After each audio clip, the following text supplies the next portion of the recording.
était là, Nicolas II à l'époque, ça remonte à longtemps, en plein hiver, il devait passer pour quelque chose de politique de ce pays dans un pays, mais il était isolé ce pays-là, loin de tout, un pays tchorolo, un pays pauvre. La neige était abondante et le pays ne pouvait plus être ravitaillé. Et le général du tsar a mis des gardes partout pour protéger, bien sûr, l'empereur. Et il arrivait dans ce petit pays-là. Et le maire du petit pays d'époque a demandé au chef des gardes de lui parler. Il a dit, je vous en supplie, si vous ne me permettez pas de parler au tsar, le petit pays va être détruit cet hiver par la faim et par la froid. Parce qu'on n'a plus rien. Et ému, le chef des gardes a dit, écoutez, il faudra pas, il n'a pas beaucoup de temps à vous accorder, le tsar. Il faudra dire très peu de mots. Il a dit, je m'engage devant vous à lui dire 2 mots. 2 mots.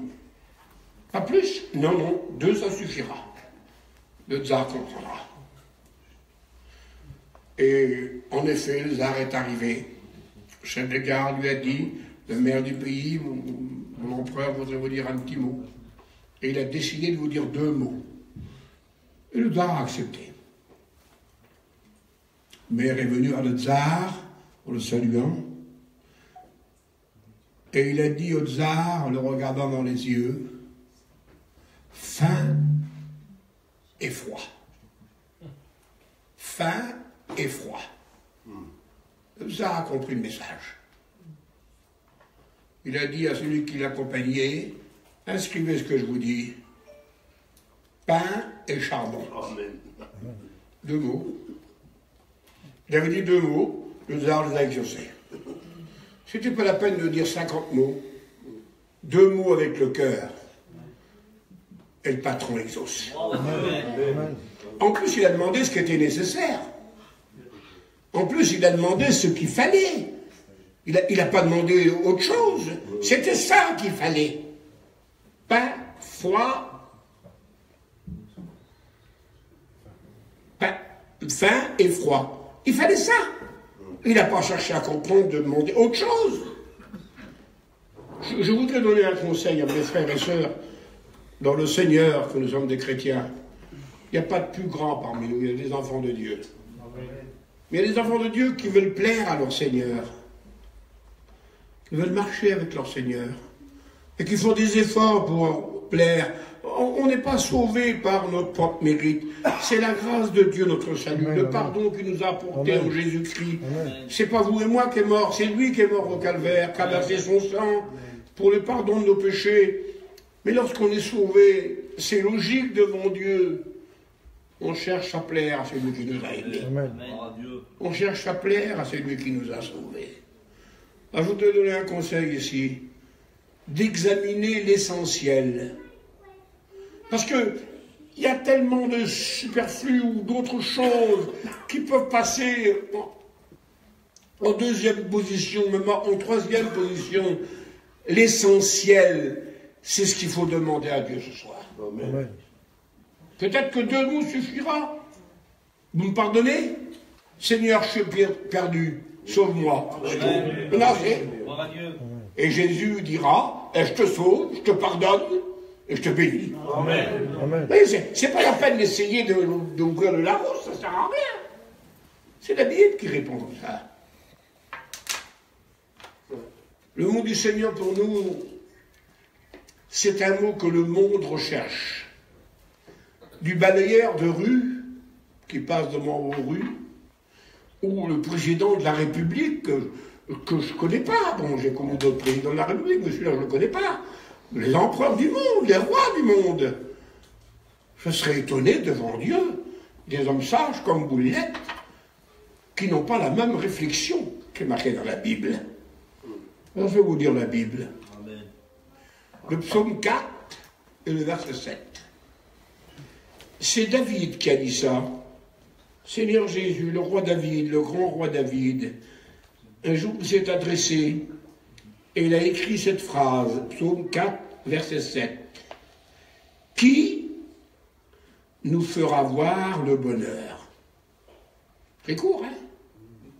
Parce que c'est ça l'essentiel, c'est le bonheur. C'est d'être heureux, c'est d'être dans la paix, c'est d'être dans la joie. Parce que le bonheur, c'est ça.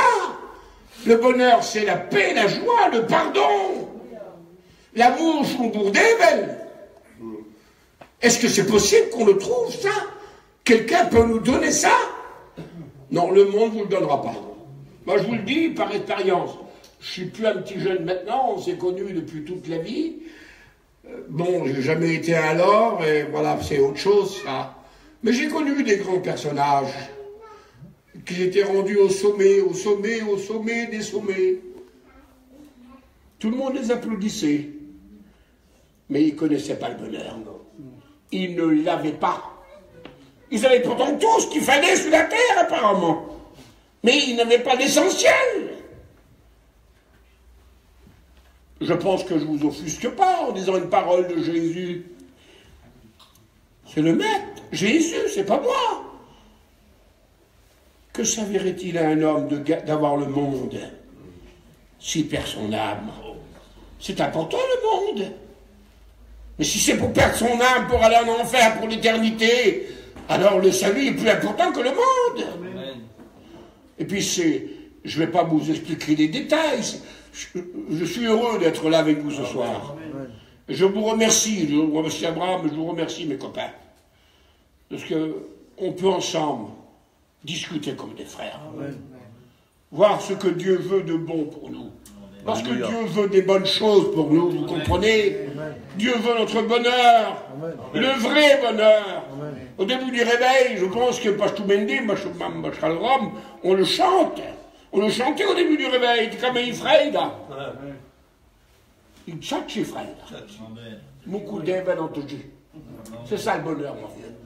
Celui qui n'a pas Jésus dans son cœur n'a pas le bonheur. Il peut être le roi d'Espagne, ça ne changera rien. Le bonheur s'appelle Jésus. Amen. Et si on l'a dans le cœur, alors on a le bonheur. Le bonheur et la grâce. Mais est-ce qu'on peut le trouver? Qui? Donc c'est qui est ce bonheur-là? Eh bien ce soir, il est dans cette maison. Amen. Parce qu'il est dans nos cœurs. Amen. Voilà où il y a le bonheur. Jésus dans ton cœur, alors tu as le bonheur. Tes péchés sont pardonnés, alors tu as le bonheur. Tu as l'espérance d'aller au ciel, tu as le bonheur. Amen. Tu veux aimer ton Dieu, tu as le bonheur. Amen. Tu veux le suivre, tu as le bonheur. C'est ça le bonheur. Laisse Jésus dans ton cœur. Est-ce qu'il existe le bonheur dans le monde? Vous connaissez, vous êtes des hommes intelligents, vous connaissez le monde pour la plupart d'entre vous, avec tout ce qui se passe.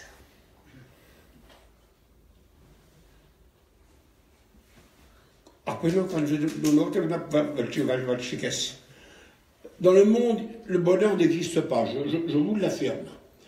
La satisfaction existe. La jouissance, pardonnez-moi dans le respect que je vous dois, des sens existe. L'euphorie existe. Le plaisir existe. Mais ça, c'est pas le bonheur, ça. Non. Ça dure un instant, ça. Oui, ça dure un instant. Le bonheur, lui, il dure toute la vie. Amen. Et le bonheur nous emmènera jusque dans le royaume de Dieu. C'est ça qui est important. Qui nous fera voir le bonheur? Alors, mon petit message de ce soir, eh bien, je l'ai intitulé « J'ai trouvé la recette du bonheur ». Ah, bon, quelle beauté! Et je crois que la plupart d'entre vous, vous l'avez trouvé. J'ai trouvé la recette du bonheur. Vous n'avez pas compte quelque chose que c'est ça, mon Seigneur. Et je ne la changerai pas rien. Je ne peux pas changer, c'est pas possible. Vous gardez tout, je garde ma recette. Alléluia. La recette du bonheur. Que soit béni le nom du baron d'Evel. Et la Bible nous dit comment on peut trouver la recette du bonheur. Parce qu'il y a un choix à faire. Vous comprenez bien que je me suis imaginé, je ne veux pas trop extrapoler quand même, il ne faut pas que j'exagère quand même. Moi aussi j'ai mes limites. Vous êtes devant votre frère et pas devant un Einstein, attention. Hein. D'ailleurs, Einstein a dit un jour, officiellement dans ses écrits, c'est pas rien, monsieur, hein, c'est lui qui a donc créé la bombe atomique, là.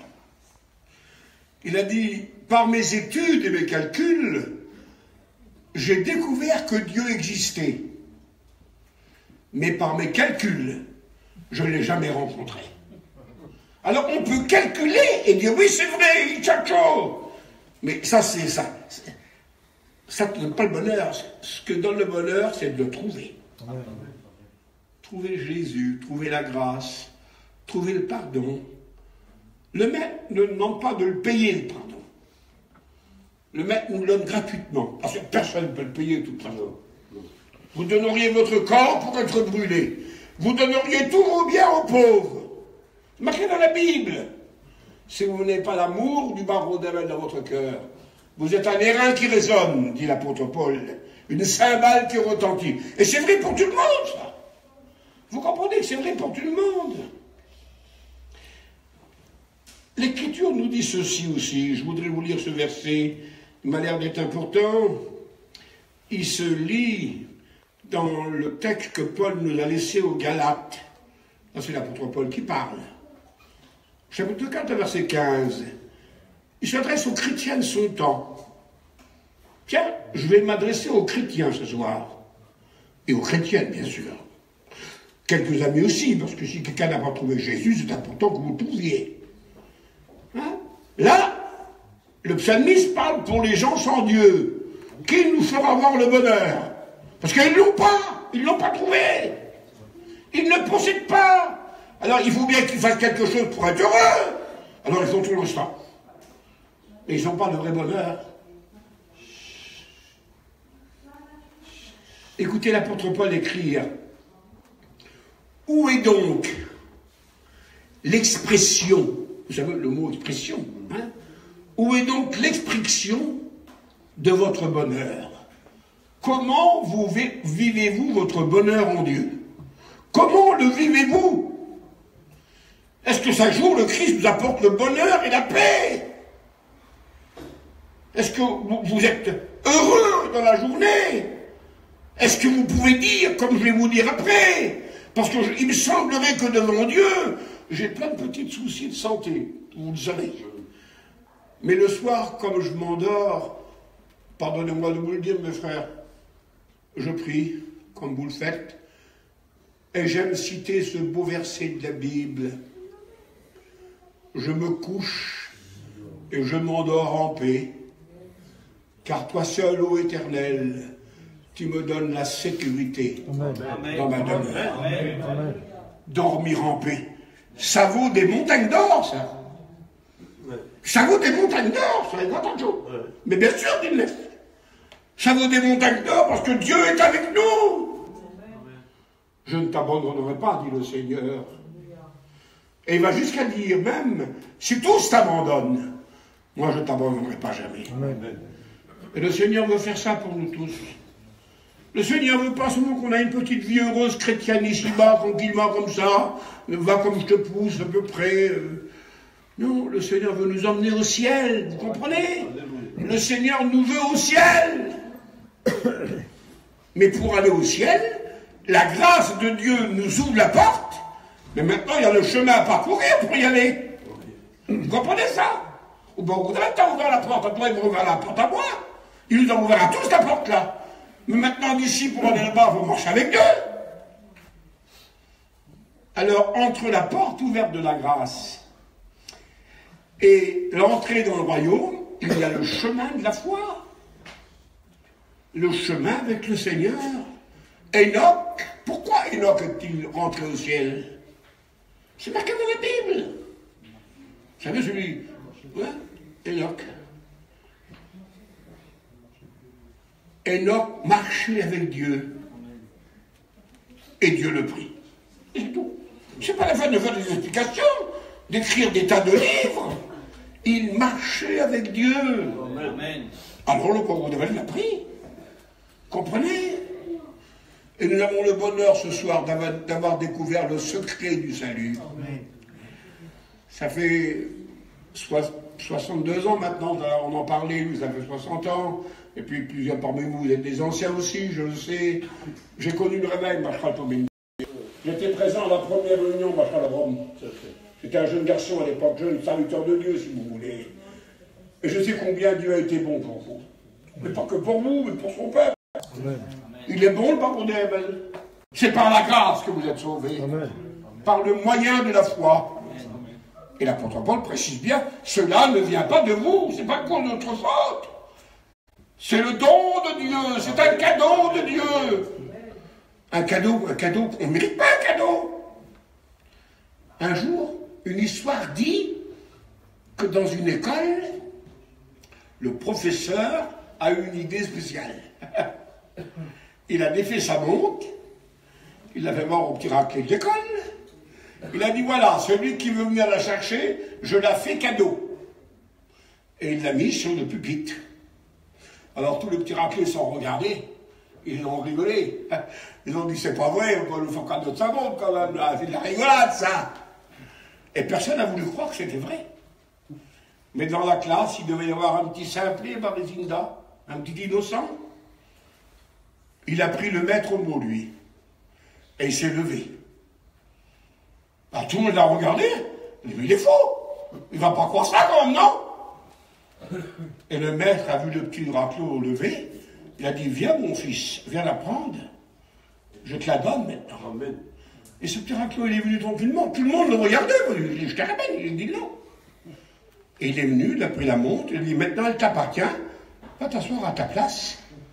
Et tous les petits raclés ont dit, mais c'était vrai alors. Voilà. Et le maître a dit, je ne mens jamais, ce que je dis, je le fais. Amen. Eh bien, c'est plus qu'une montre que le maître vous donne ce soir. Le maître met le salut devant vous, là. Venez le chercher, il vous appartiendra. Amen.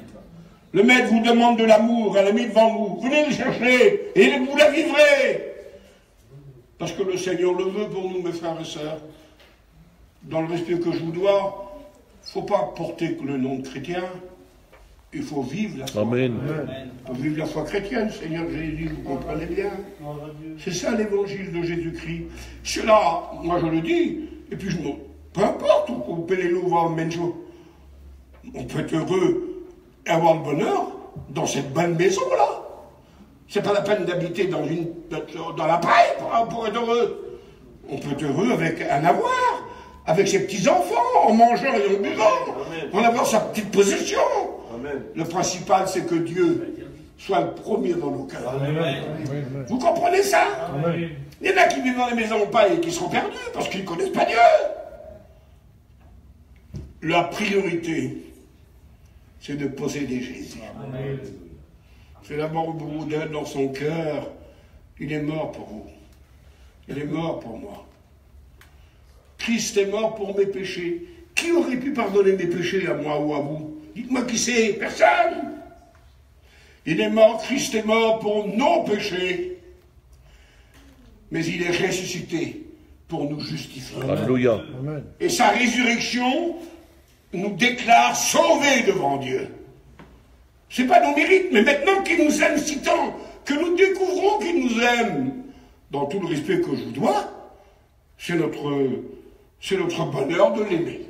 Vous voyez, ce n'est pas une obligation, dans le sens que Dieu n'a pas une baguette pour taper dans le dos. Il ne veut pas vous frapper, il ne veut pas me frapper. Il vous appelle à l'aimer. Il vous appelle à le suivre. Les bergers, les brebis le suivent tout simplement. Parce qu'ils connaissent le berger. Ils ne suivront pas un étranger, dit la Bible. Ils fuiront loin de lui. Mais le bon berger connaît ses brebis. Amen. Vous voyez? Et le Seigneur est votre berger comme il est le mien. Alors, qui va me faire voir le bonheur? Eh bien, je vous assure, hein,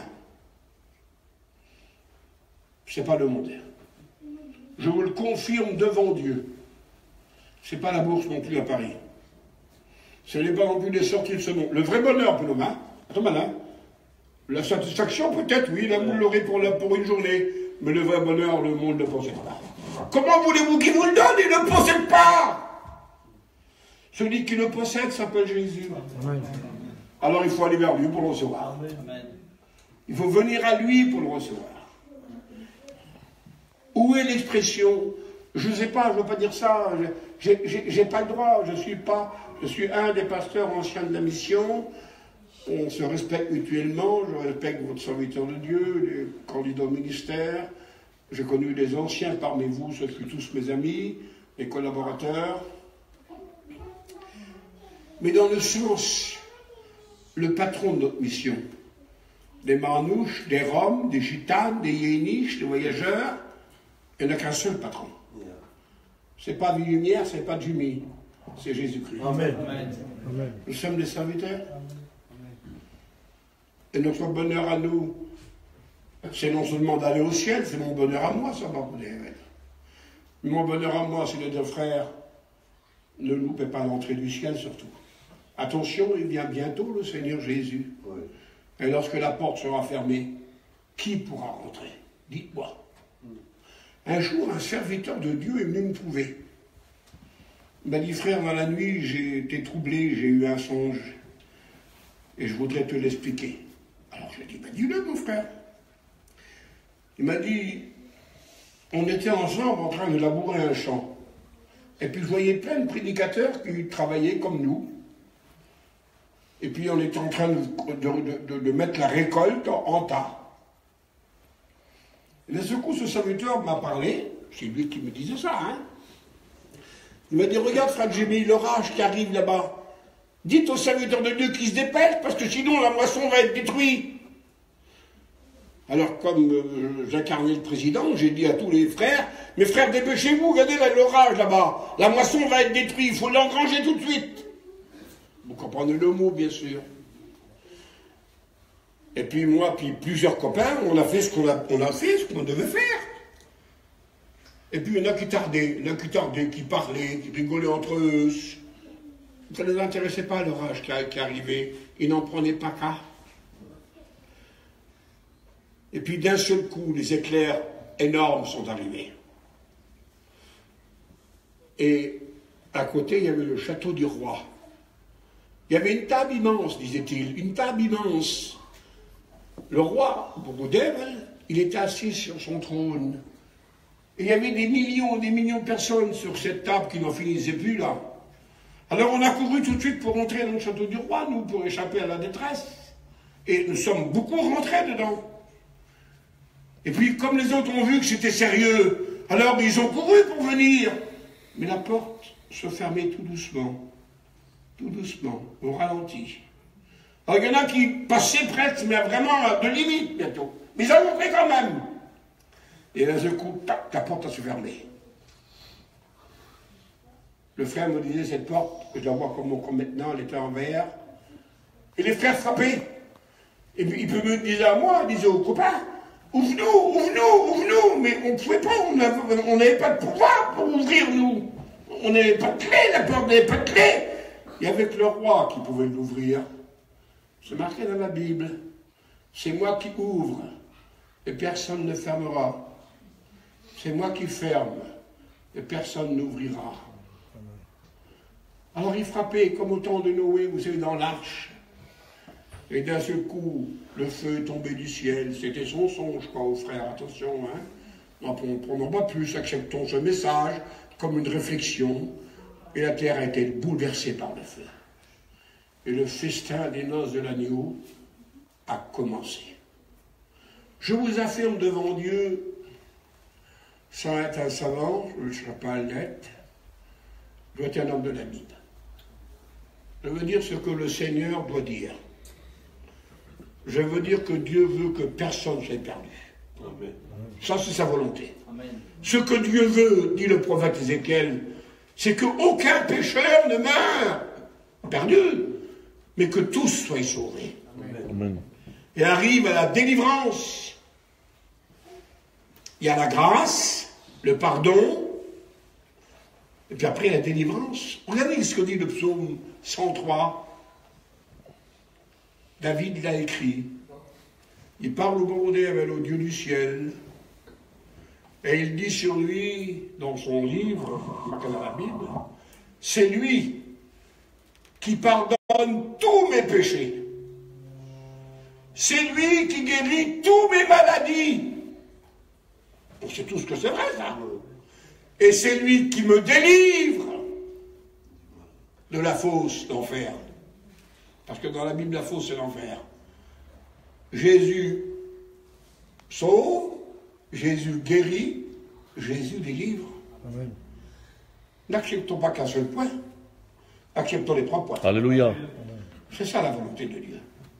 Je pense qu'en tant que chrétien, plein d'amour pour Jésus, je sais qu'on aura toujours éventuellement, écoutez, je me connais, et vous n'êtes pas devant l'ange Gabriel, vous êtes devant le frère Jimmy qui a ses joies et son amour pour Jésus, et puis qui de temps en temps renchonne un peu. Mais je veux plaire à mon maître. Amen.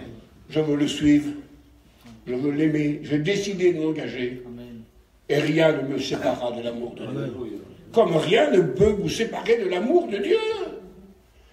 Pourquoi Dieu organise ces réunions dans vos maisons, là?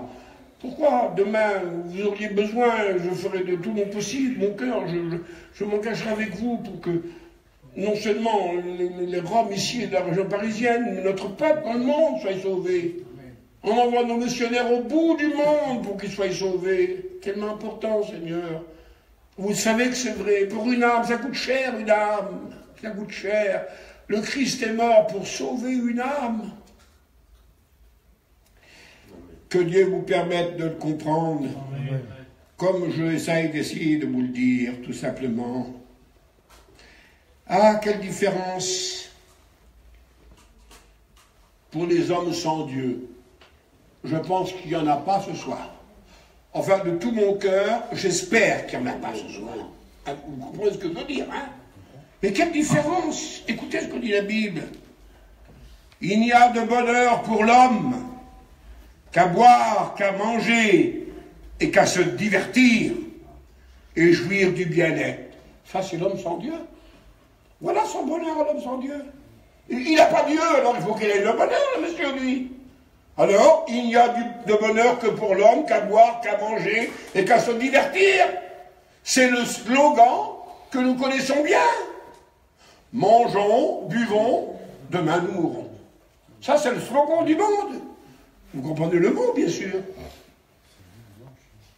Mais nous avons découvert la vérité de Jésus-Christ. Je me rappelle, quand j'étais tout jeune garçon, ma mamie, qui était très pieuse, elle me faisait répéter les prières. Comme Machratomende, comme Machralosinti, on était très religieux quand même. Il n'y a pas d'athée. Non. Hein?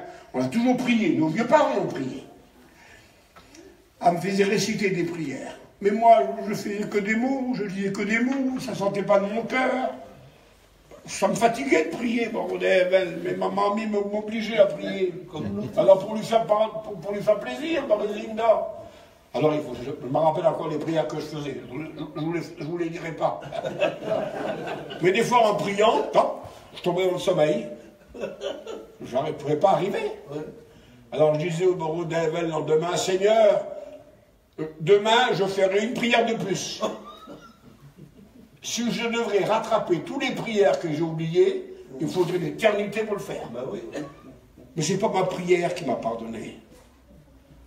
C'est la prière de Jésus. Amen. Père, pardonne-leur.